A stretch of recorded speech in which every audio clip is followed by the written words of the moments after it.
Hey guys, welcome back for another hand lettering basics kind of prompt practice, hot mess, all the things. So we have talked about going slow, and we've talked about your downstrokes and your upstrokes and identifying them. And so now we're going to talk a little bit about adding flair. And I did touch on this some last week, but we are going to do all the flair. So there are so many different ways to dress your planner up, or cards, invitations, whatever you want. I just keep saying planner because, pretty much why we're all here. So, some of my favorite ways in my planner is to add different looks. So the favorite style that I use, and I use in a lot of my stickers, and I'm just gonna keep sticking, well, let's not do the word planner. Let's do, today is Monday, so let's do Monday. Okay, so my favorite type is this hollow letter look. Because it gives you lots of opportunities to really change it up. And there are several ways. So we are going to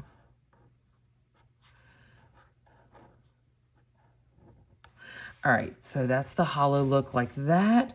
And remember, we want to pick our pen up, go slow, and really think about our strokes. Okay, so you can also do sorry about that. You could also do the hollow on your cursive. That is totally a thing. And quite honestly, you can make whatever you want a thing. Boom, you do you.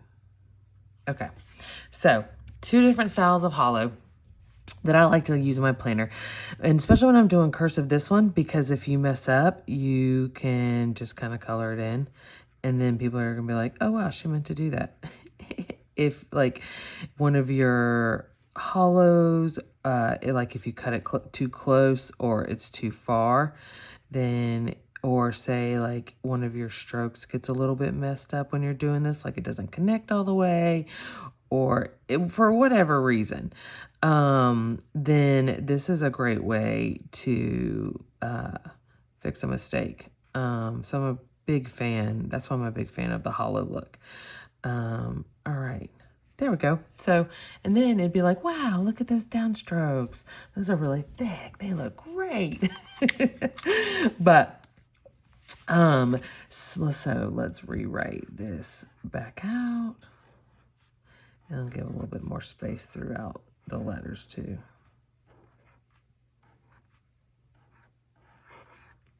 All right, so, because you can also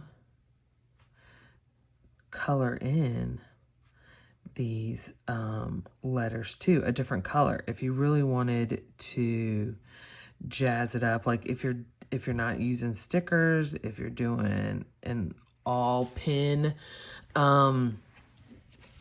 spread, if you wanted to, you could definitely, you could add some different colors into there, and that would make it look different. Probably these thick Crayolas are probably not the best for those little lines, but you could do that. Another one of my favorite things is this half block shade. That's a good one. I also really like how clean it looks when you do all the lines down, so you can do that. You could do just halfway down if you wanted to. That's another way that you could jazz it up. You can even do that in your cursive too, if you wanted to. You could do all the way up, halfway. You can do the half shade. The printing, you can even You could do some dots all the way down. You could do something like that if you wanted to. You can do your lines at an angle. There's so many different ways to add flair to your lettering. And then, of course, like we talked about last week, you know, the little serif you can do on anything.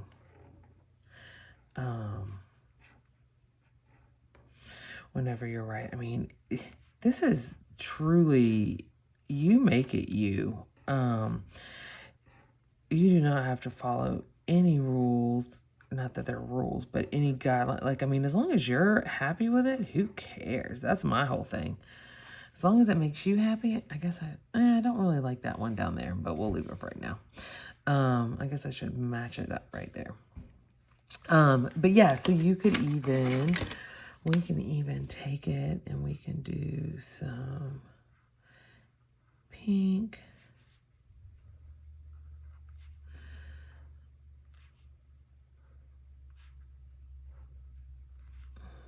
If we wanted to. And then you can still go back. This is probably going to be really juicy and bleed everywhere because this paper is thin, but maybe not. You could even go back in and add more stuff. So you get to do whatever you want to do. You can even bring it down like that. We can do, so just get creative, you know, do whatever it is that you want to do with these, with your lettering. There is no rhyme or reason to it. Let's see, we could even do dot, and then, I mean, yeah, you're welcome for the sound effects. So this is 100% your creation. But you always want to remember, and you can even, there's even, so let's see here. Let's see here. We could,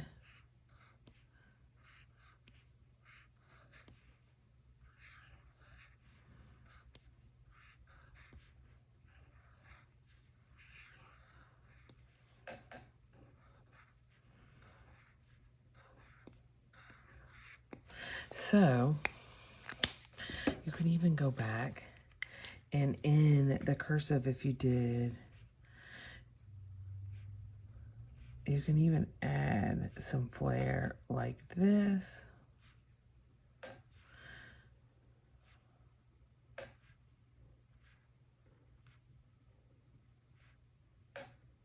So it's, I mean, it is 100% up to you. So like, I never leave anything alone, so I always end up overdoing it. But there's that kind of style. You can,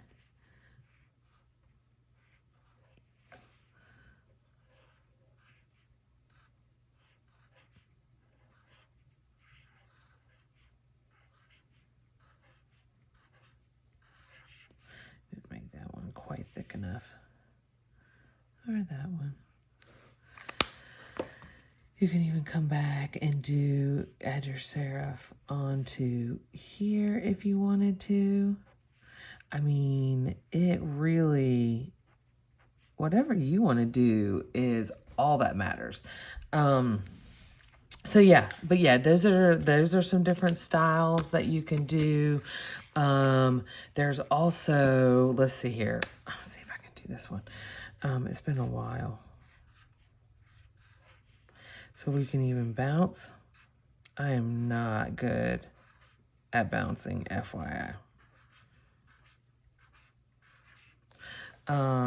Yeah, I am not good at bouncing. Let's see here.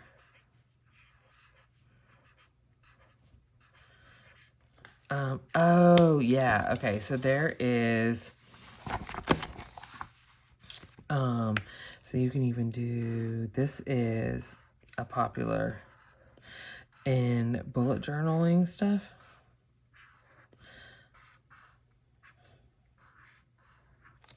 And then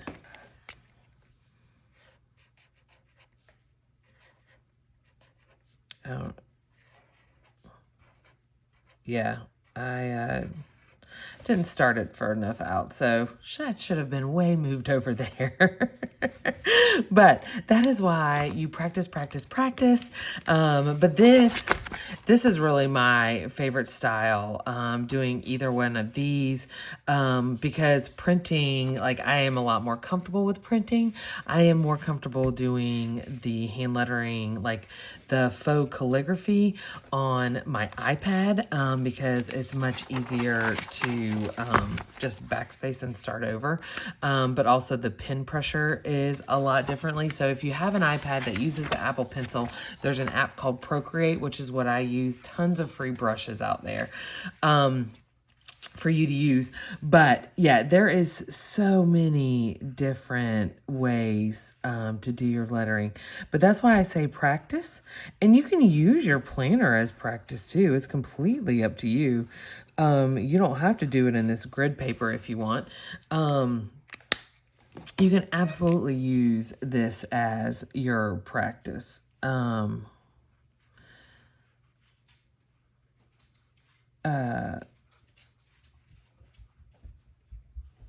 If you want to keep track of how, hello, Sadie.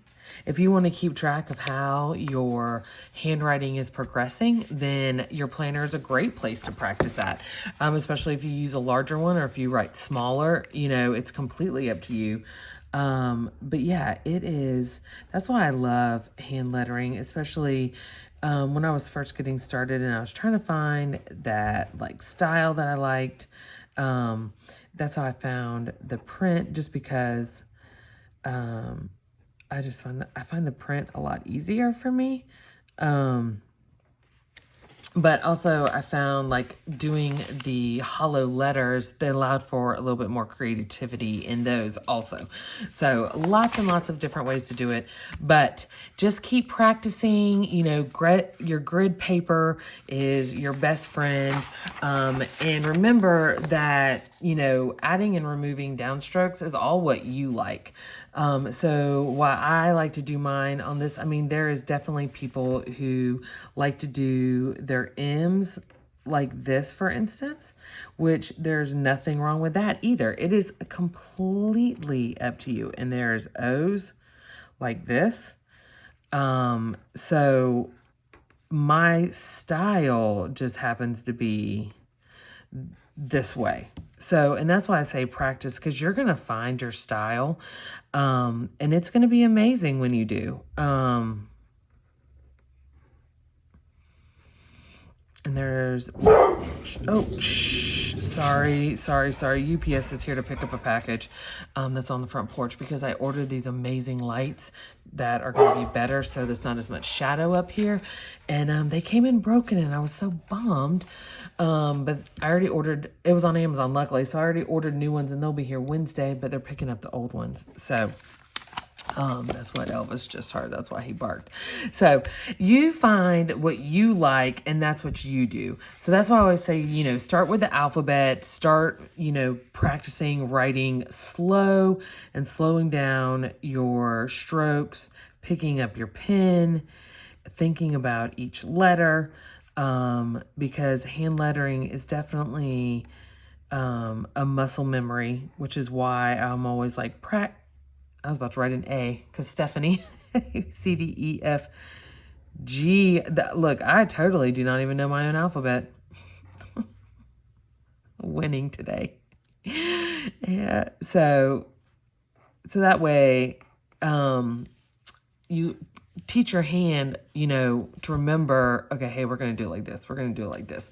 But, you know, just, I mean, it just creates smoother lines. It's one of the most important things when you're hand lettering is that muscle memory. So keep practicing. Let me know what you think in the comments. Let me know if there's any particular styles you're looking for. We can always try them together if I'm not really good at them, because I mean, obviously this didn't work out.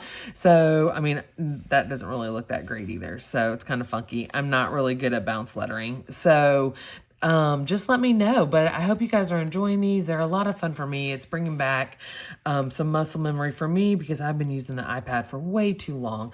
So I'm going to try and think of some more things to do. Maybe we'll do like days of the week, how many different ways we can write Monday. So you guys have a good day. Thanks so much. If you love this video, give it a thumbs up, and I will see you guys later.